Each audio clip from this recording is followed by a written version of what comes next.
Acts chapter 12, New International Version. It was about this time that King Herod arrested some who belonged to the church, intending to persecute them. He had James, the brother of John, put to death with the sword. When he saw that this met with approval among the Jews, he proceeded to seize Peter also. This happened during the festival of unleavened bread. After arresting him, he put him in prison, handing him over to be guarded by 4 squads of 4 soldiers each. Herod intended to bring him out for public trial after the Passover. So Peter was kept in prison, but the church was earnestly praying to God for him. The night before Herod was to bring him to trial, Peter was sleeping between 2 soldiers, bound with 2 chains, and sentries stood guard at the entrance. Suddenly an angel of the Lord appeared, and a light shone in the cell. He struck Peter on the side and woke him up. "Quick, get up," he said, and the chains fell off Peter's wrists. Then the angel said to him, "Put on your clothes and sandals," and Peter did so. "Wrap your cloak around you and follow me," the angel told him.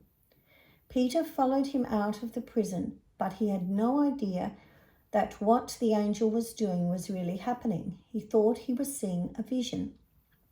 They passed the 1st and 2nd guards and came to the iron gate leading to the city. It opened for them by itself, and they went through it.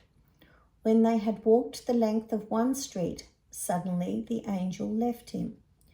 Then Peter came to himself and said, "Now I know without a doubt that the Lord has sent his angel and rescued me from Herod's clutches and from everything the Jewish people were hoping would happen." When this had dawned on him, he went to the house of Mary, the mother of John, also called Mark, where many people had gathered and were praying. Peter knocked on the outer entrance, and a servant named Rhoda came to answer the door. When she recognized Peter's voice, she was so overwhelmed that she ran back without opening it and exclaimed, "Peter is at the door."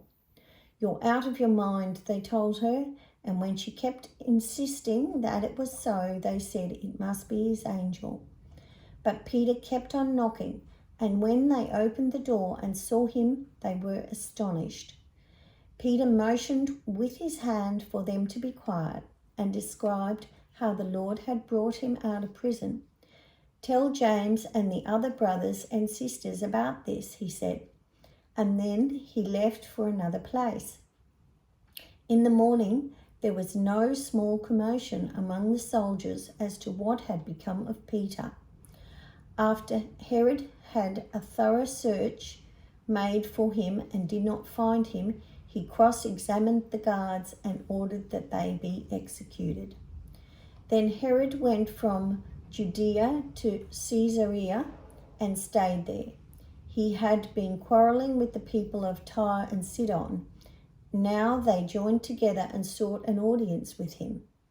After securing the support of Blastus, a trusted personal servant of the king, they asked for peace because they depended on the king's country for their food supply. On the appointed day, Herod, wearing his royal robes, sat on his throne and delivered a public address to the people.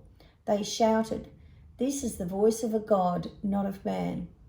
Immediately, because Herod did not give praise to God, an angel of the Lord struck him down, and he was eaten by worms and died.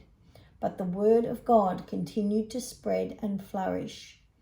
When Barnabas and Saul had finished their mission, they returned from Jerusalem, taking with them John, also called Mark.